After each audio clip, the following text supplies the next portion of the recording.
Leading is difficult work, and leading a technology initiative is no different. Bringing digital native technology into a digital immigrant society can be challenging. However, if done correctly, the innovation may have a long-lasting impact on student achievement for years to come. Rogers, in his 2003 book, Diffusion of Innovations, theorized that broadly there are two groups of individuals that emerge in any adoption: early adopters and late adopters. Broken down further, there are 5 groups that he named as innovators, which are 2.5% of the population, early adopters, 13.5%, early majority, 34%, late majority, 34%, and laggards, 16%. This comes from Sahin, 2006. Each group has its own unique attributes and contributions to the adoption. Strategically speaking, it is necessary for leaders to understand how to best work with each group in order to navigate the adoption successfully.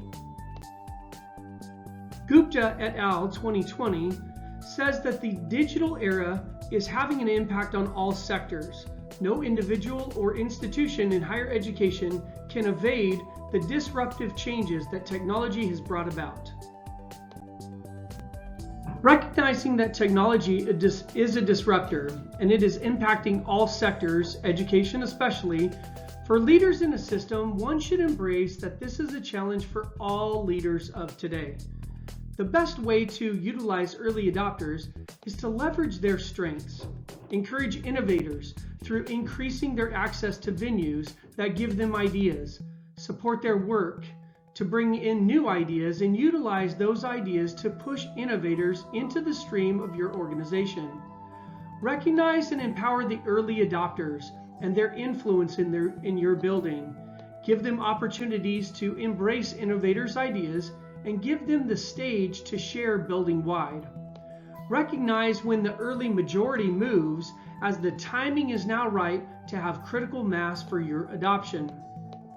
Christ was no different in the way that he approached varying levels of people he encountered. His inner circle, the innovators, were, so to speak, they were the ones that he spent the most time with, the most time coaching, the most time modeling. Early adopters were like the other apostles, those like Andrew who came to his brother saying, "I have found the Christ." And Jesus engendered trust, gave them leadership roles. The critical mass began to tip over when they saw thousands following him as he delivered the Sermon on the Mount and the Sermon on the Plain. He demonstrated so often where he spoke to them, he taught them, and he encouraged them as their leader. One thing that Rogers identified was 50% as early adopters. Yet, in Gupta 2020, that number has moved to near 90%. And this could be indicative of the pervasive nature of technology in all sectors today, and could likewise inform how isolated late adopters may be in organizations that have adopted innovations.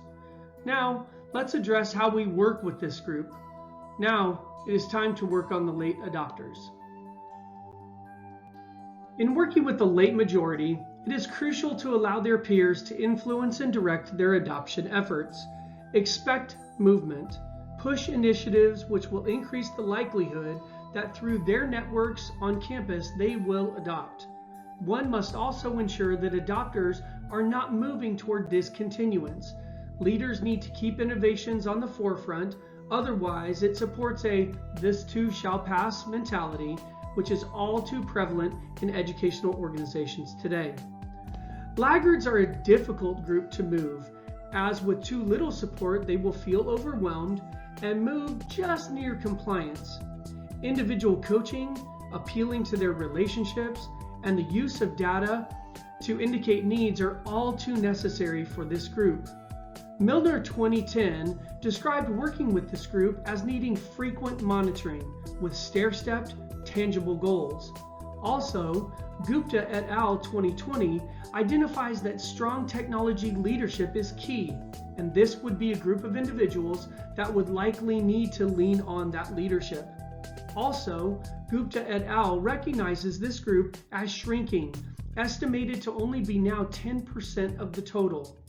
The late majority and laggards may have a lessened impact on your organization and culture than in prior years.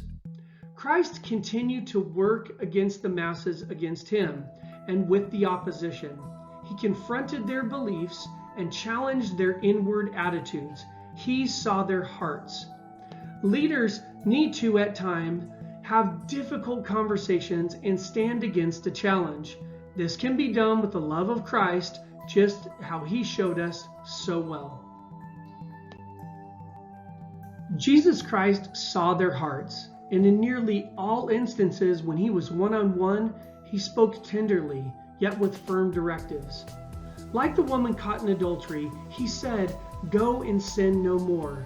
John 8:11 in the ESV Bible. Jesus loved them to the end of his life on earth, praying for the opposition and asking for forgiveness on their behalf.